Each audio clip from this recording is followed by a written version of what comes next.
दोस्तों नमस्कार, स्वागत वंदन अभिनंदन है आप सभी का हमारे चैनल लाभित भास्कर में।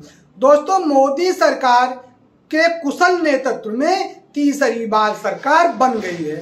अब ऐसे में एक प्रश्न भी जाग उठा है, वह है पेंशन को लेकर। क्या पुरानी पेंशन योजना बहाल होगी या फिर नहीं?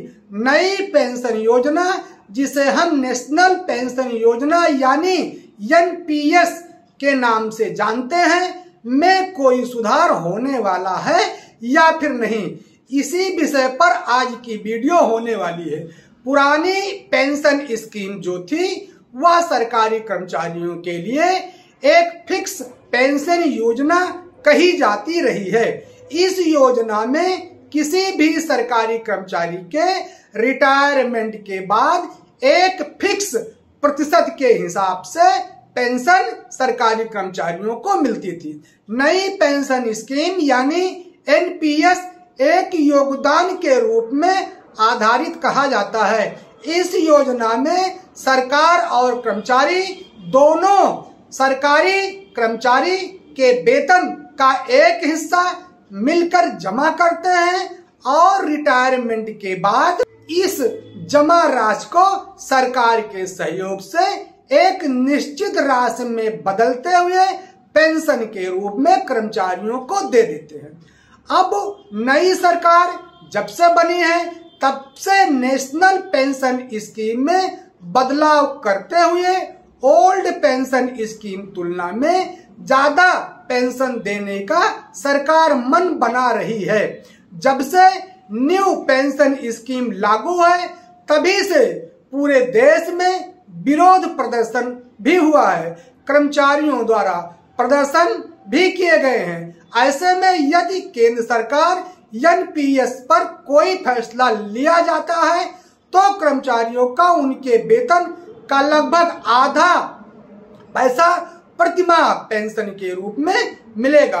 अगर वेतन 50,000 मान लेते हैं तो रिटायरमेंट के बाद 20 से 25,000 रुपए पेंशन के रूप में दिया जा सकता है। कई राज्यों में पुरानी पेंशन स्कीम भी लागू हो चुकी है। मार्च 2024 में वित्त सचिव की अगुवाई में एक कमेटी भी बनी हुई थी जिसका उद्देश्य था एनपीएस में सुधार के बिंदु को पता करना। रिपोर्ट के अनुसार यह संभावना भी बनी है कि वह 40 से 45 पर पेंशन दे सकती है। हो सकता है इसे सरकार बजट में पेश करे। संभावना ये भी पाई जाती है कि सरकार द्वारा एक ऐसा कोष भी बनाया जाएगा जिसमें रिटायरमेंट कर्मचारियों के लिए पैसा इकट्ठा किया जा सके। पुरानी पेंशन 2003 से बंद हो गई, जबकि नई पेंशन अप्रैल 2004 से शुरुआत की गई थी। अब की बार के चुनाव में बीजेपी को कम सीट मिलने का एक कारण ये भी माना जा सकता है। अब बीजेपी अपनी कमी को दूर करना चाहेगी, जबकि एनपीएस के बदलाव के बाद महंगाई भत्ता बढ़ेगा या नहीं, अब इसी पर अभी कुछ नहीं कहा जा सकता है। यदि पुरानी व्यवस्था बहाल होती है तो पुराने कर्मचारियों को ज्यादा फायदा हो सकता है। तो ये था आज का वीडियो का विषय। वीडियो पसंद आया है तो हमारे चैनल को सब्सक्राइब करते हुए लाइक शेयर कर दीजिएगा।